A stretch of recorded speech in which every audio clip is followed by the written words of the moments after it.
ज्ञान पल्लव एजुकेशन के मंच पर आप सभी का हार्दिक स्वागत। आज की इस क्लास में हम कवि सूर्यमल मिश्रण की प्रसिद्ध रचना वीर सतसई के कुछ दोहों का अर्थ समझने का प्रयास करेंगे। इससे पहले हम थोड़ा सा वीर सतसई और कवि सूर्यमल मिश्रण के बारे में पढ़ लेते हैं। राजस्थान की वीर प्रसूता धरती पर जन्म लेने वाली वीर रसावतार कवि सूर्यमल मिश्रण का जन्म चारणों की मीसण शाखा में एक प्रतिष्ठित परिवार में संवत 1872 की कार्तिक कृष्णा प्रतिपदा को बूंदी में हुआ था। इनके पिता चंडीदान बूंदी के महाराव राम सिंह जी के दरबार में प्रतिष्ठित कवि थे। सूर्यमल मिश्रण ओजस्वी कवि होने के साथ साथ सत्यनिष्ठ और स्वाभिमानी व्यक्तित्व के धनी थे। इनके पिता ही नहीं बल्कि इनके पितामह भी डिंगल के श्रेष्ठ कवि थे। सूर्यमल मिश्रण हिंदी, संस्कृत, प्राकृत, अपभ्रंश, डिंगल इन भाषाओं में पारंगत थे। अध्यवसायी होने के कारण इन्होंने काव्य शास्त्र के साथ साथ इतिहास, व्याकरण, मीमांसा, न्यायशास्त्र, संगीत शास्त्र, दर्शन, ज्योतिष का गंभीर अध्ययन किया। इन विषयों में इनकी असाधारण पेट का प्रभाव इनकी रचनाओं में यत्र तत्र देखा जा सकता है। मिश्रण ने 10 वर्ष की उम्र में राम रंजाट नामक पद्य ग्रंथ बनाया। तो ये आपको याद रखना है कि राम रंजाट ग्रंथ किसका था? सूर्यमल मिश्रण का। इसमें इन्होंने बूंदी के राव राजा जो राम सिंह है उनके शिकार और दौरे का वर्णन किया है। वंश भास्कर सूर्यमल मिश्रण की कीर्ति का प्रमुख स्तंभ है, जो सबसे महत्वपूर्ण ग्रंथ है, अर्थात जिस ग्रंथ ने इनको सबसे ज्यादा प्रसिद्धि दिलाई वो है वंश भास्कर। राजस्थान में जो परवर्ती इतिहास लेखक हुए हैं उन्होंने इस ग्रंथ से पर्याप्त सहायता ली है। वीर सतसई की बात करें तो वीर सतसई में कुल 288 दोहे हैं, ये भी हमको ध्यान रखना है। वीर सतसई सन 57 का जो भारतीय स्वतंत्रता संग्राम था उसका काव्य में उद्गार है। वीरांगनाओं का त्याग, मातृभूमि प्रेम उनके वीर सतसई ग्रंथ में साकार हो उठा। राजस्थान के मरण त्योहार का वर्णन कवि मिश्रण ने निम्न प्रकार से किया है। वीर सतसई अर्थात 1857 की क्रांति जब हमारे देश में चल रही थी उस दौरान इन्होंने यह ग्रंथ लिखा है और उसकी झलक इस ग्रंथ में हमें देखने को मिलेगी। इनकी कुछ पंक्तियां हैं। आज घरे सासू कही हरक अचानक काए, भऊ बलेवा हूल से पूत मरेवा जाए। सतसई ग्रंथों में देखें तो डिंगल के एक विशिष्ट अलंकार वेण सगाई का प्रयोग मिलता है। वेण सगाई एक शब्दालंकार है। इसमें काव्य में गणों अथवा दग्धाक्षरों का दोष नहीं रहता। आगे हम पढ़ेंगे कि वेण सगाई अलंकार क्या होता है। सूर्यमल मिश्रण श्रृंगार एवं वीर रस के कवि हैं। उन्होंने प्रबंध और मुक्तक दोनों प्रकार के काव्य की रचना की। वंश भास्कर जिस ग्रंथ से इन्हें सबसे ज्यादा प्रसिद्धि मिली, इसमें बूंदी राज्य का इतिहास अर्थात एक ऐतिहासिक ग्रंथ है। और वीर सतसई यह मुक्तक शैली में लिखा गया वीर रस की एक रचना है। वीर सतसई के दोहों में राजस्थान के जो वीर हैं उनका स्वाभिमान, उनकी दृढ़ता और उनके समर्पण का यह एक जीवंत दस्तावेज है। कवि सूर्यमल मिश्रण बूंदी के राज्य कवि ही नहीं बल्कि सन 57 की जो क्रांति है उसके प्रत्यक्षदर्शी साहित्यकार भी रहे। उनकी रचनाओं में मरुधरा की वीर रमणियों का स्वाभाविक वर्णन आज भी जोश उत्पन्न करने वाला है। कवि सूर्यमल मिश्रण का संक्षिप्त जीवन परिचय इस प्रकार है। नाम इनका कवि सूर्यमल मिश्रण, जन्म वर्ष विक्रम संवत 1872, जन्म स्थान बूंदी, पिता थे इनके कवि चंडीदान, माता भवानीबाई। और मेन इनकी रचनाएं हमको याद होनी चाहिए। इनकी जो प्रमुख रचनाएं हैं वंश भास्कर जो ऐतिहासिक ग्रंथ है, वीर सतसई वीर रस का ग्रंथ है, एक है वल्वी द्विलाश, एक है राम रंजाट, छंदो मयूख ये भी इंपॉर्टेंट ग्रंथ है, सती राशो, धातु रूपावली और कुछ फुटकर कवित्त और समये लिखे हैं इन्होंने। अब वीर सतसई का जो पहला दोहा है वो आज हम पढ़ते हैं। लाऊं पे सिर लाज हूं सदा कहाऊं दास, गणवई गाऊं तुझ गुण पाऊं वीर प्रकाश। हमारे साहित्य जगत में परंपरा रही है कि कोई भी कवि जब अपनी काव्य रचना करता है तो उस ग्रंथ की कुछ शुरुआत की जो पंक्तियां है या शुरुआत का दोहा है वो अपने इष्ट देव या इष्ट देवी को समर्पित करके, उसको संबोधित करके लिखता है। तो कवि सूर्यमल मिश्रण ने यहाँ गणेश जी को संबोधित करते हुए शुरुआत का दोहा लिखा है। वो इस दोहे में गणेश जी की वंदना कर रहे हैं और वंदना करते हुए कह रहे हैं कि लाऊं यानी लाता हूं, पई पई यानी पैरों पर, यह गणेश जी मैं तुम्हारे पैरों पर, सिर यानी अपना सिर लाता हूं, अर्थात मैं तुम्हारे चरणों में नतमस्तक होता हूं। लाज हूं लज्जावश, कि मैं बड़े संकोचवश और बड़े लज्जावश तुम्हारे जो पैर है उनमें अपना सिर झुकाता हूं। सदा कहा हूं दास, मैं सदैव आपका दास कहलाना चाहता हूं, अर्थात दास का स्थान कहाँ होता है? चरणों में। तो मैं आपके चरणों में शीश झुका रहा हूं और वो भी बड़ी लज्जा के साथ। तो इस कारण से मैं सदैव आपका ही दास कहलाना चाहता हूं, अर्थात मैं चाहता हूं कि आपकी कृपा सदैव मेरे ऊपर बनी रहे। गणवई गाऊं तुझ गुण, गणवई यानी गणपति, गाऊं यानी गाऊं तुझ गुण, तुम्हारे गुणगान, हे गणपति मैं तुम्हारा ही गुणगान करना चाहता हूं, ताकि पाऊं वीर प्रकाश, ताकि वीरता का जो प्रकाश है, वीर रस का जो प्रकाश है वो मैं प्राप्त कर सकूं, अर्थात मैं वीर रस की जो ये रचना लिखूंगा इस रचना से मुझे प्रसिद्धि मिले, मेरी जो रचना है इसको भी प्रसिद्धि अर्थात ख्याति मिले। एक बार फिर अर्थ समझते हैं। लाऊं पे सिर लाज हूं सदा काहू उदास, गणवई गाऊं तुझ गुण पाऊं वीर प्रकाश, कि हे गणपति लज्जावश या संकोचवश मैं अपने सिर को तुम्हारे चरणों में, तुम्हारे पैरों में झुकाना चाहता हूं और सदैव आपका ही दास कहलाना चाहता हूं।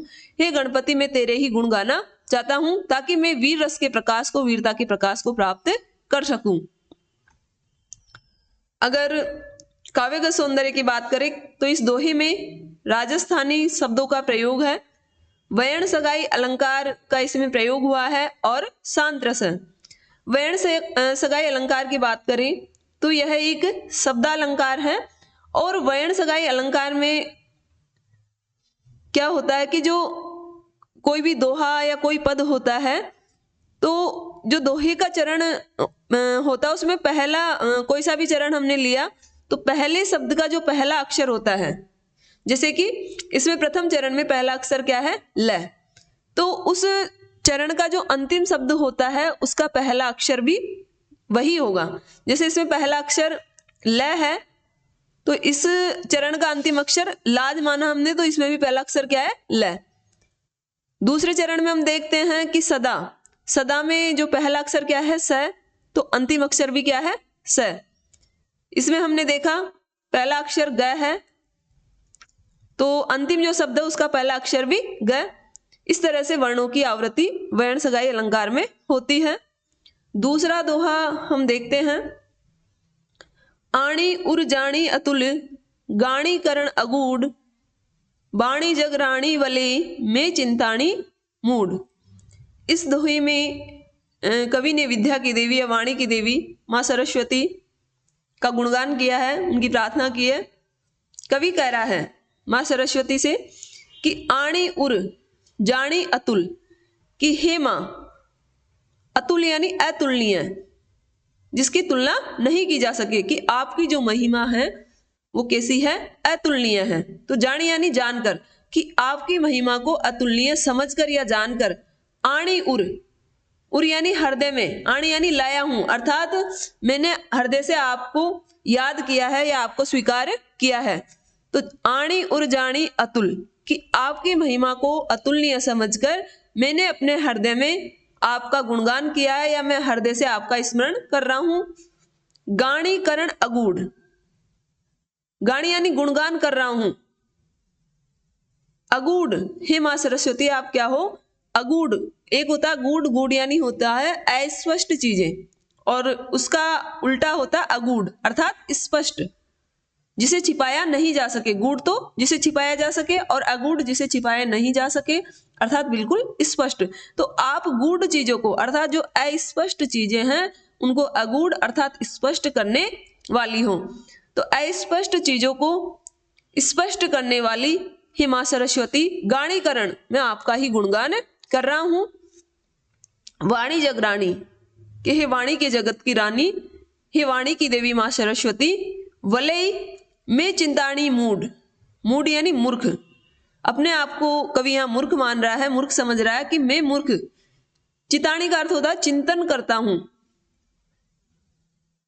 कि वाणी जगरानी वले मैं चिंतानी मूड, कि हे वाणी के जगत की रानी माँ सरस्वती, मैं मूर्ख तुम्हारा ही चिंतन तुम्हारा ही स्मरण करता हूं ताकि आपकी कृपा दृष्टि मेरे ऊपर बनी रहे। इसमें भी वर्ण सगाई अलंकार का प्रयोग है। तीसरा दोहा है, वेण सगाई वालिया पेखी जे रसपोस, वीर हुताशण बोल में दिसे हेक न दोष। इस दोहे में कवि यह कहना चाह रहा है कि जब काव्य में वर्ण सगाई अलंकार का प्रयोग किया जाता है तो वर्ण सगाई अलंकार का प्रयोग करने से रस का पोषण होता है, काव्य में रस है उसका उत्कर्ष बढ़ जाता है। लेकिन मैंने कहीं इस जो काव्य को लिखा है, वीर सत्सई को लिखा है, इसमें कुछ कुछ जगह वर्ण सगाई का पूरी तरह मैंने प्रयोग नहीं किया, अर्थात इस परंपरा को मैंने नहीं निभाया। उसके बावजूद भी मेरे काव्य में कोई दोष नहीं दिखाई देगा, क्योंकि मेरे काव्य में मैंने किस रस का प्रयोग किया, वीर रस का। जो वीर रस है वो सारे दोषों को छिपा लेता है, ये कवि कहना चाह रहा है। तो कवि कहता है कि वेण सगाई वालिया, कि वेण सगाई अर्थात वेण सगाई अलंकार को वालिया यानी लाने पर, अर्थात काव्य में वेण सगाई अलंकार का प्रयोग करने पर, पेखीजे, पेखीजे यानी पोषण होता है, रस यानी रस का, पेखीजे रस पोष, पोष यानी पोषण, कि रस का पोषण होता है, अर्थात रस का जो उत्कर्ष है वो बढ़ जाता है। कि हमने कोई सा भी काव्य ग्रंथ लिखा या काव्य ग्रंथ लिख रहे हैं, उसमें कौन सा अलंकार प्रयोग कर रहे हैं, वेण सगाई। तो वेण सगाई अलंकार को उस काव्य में लाने पर, प्रयुक्त करने पर काव्य में रस का पोषण या रस का उत्कर्ष बढ़ जाता है। लेकिन मेरा जो काव्य है उसमें मैंने कौन सा रस प्रयुक्त किया, वीर रस। तो वीर हुताशण बोल में, कि वीर हुताशण, हुताशण होता है अग्नि, तो वीर हुताशण का अर्थ हो गया वीरता रूपी अग्नि, या रूपक अलंकार है कि वीरता रूपी अग्नि या वीर रस रूपी अग्नि के बोल में दिखे एक न दोष, कोई भी दोष नहीं दिखाई देता। अर्थात जिस तरह से अग्नि में कोई भी चीज डालने पर वो जलकर भस्म हो जाती है, उसी प्रकार से यदि काव्य में वीर रस का प्रयोग हो गया तो वीर रस सारे दोषों को छिपा देता है, उस काव्य में कोई भी दोष नहीं रह जाता। चौथा दोहा है, इसमें एक शब्द छूट गया, पहला शब्द रहेगा विक्रम। विक्रम वर्षा बीतियो गण चो चंद गुणीश, बिसहर तीर्थ गुरु जेठ बदी, समय पलट्टी शीस।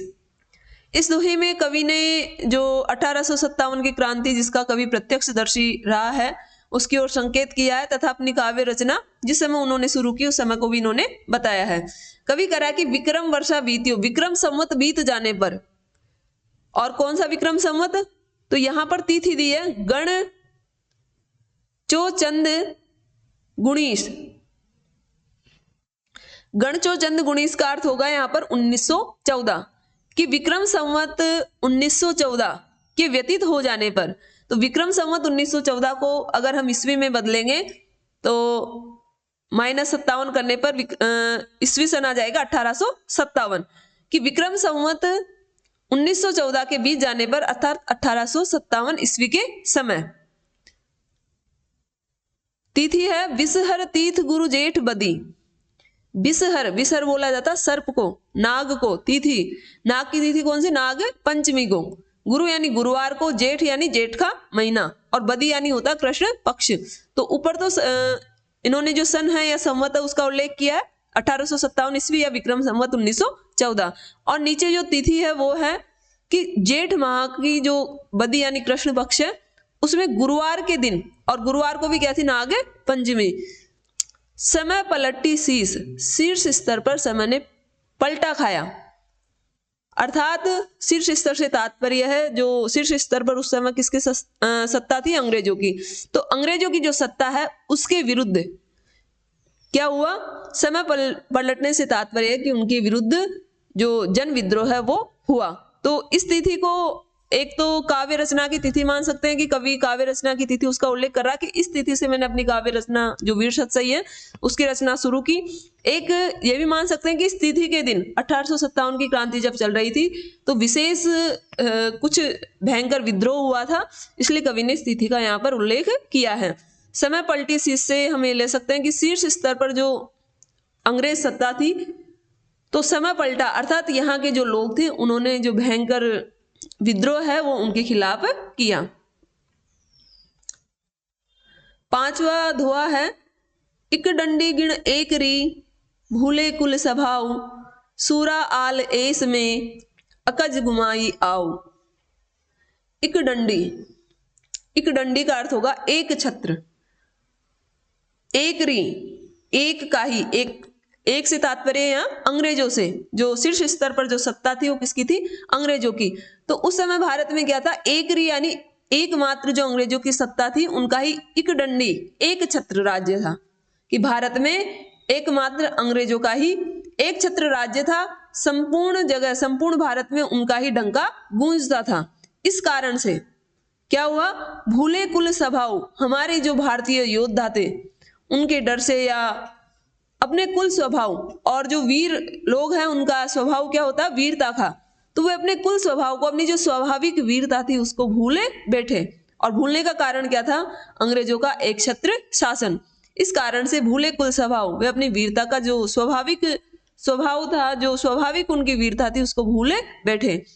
और क्या कर रहे हैं? सूरा, जो वो सूरवीर है, आलस एस में, आलस यानी आलस्य में, एस यानी एसो आराम में, अकज बिना कामकाज किए, बिना किसी कार्य के, गुमाए यानी गुमा रहे, खो रहे, आओ यानी आयु, कि जो हमारे सूरवीर वो अपनी वीरता को भूल बैठे हैं और आलस्य में, ऐसो आराम में, बिना काम काज किए अर्थात व्यर्थता में ही अपनी आयु को खो रहे हैं।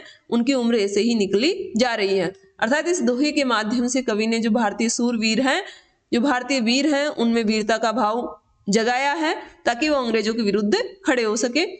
आज की क्लास में इतना ही। धन्यवाद।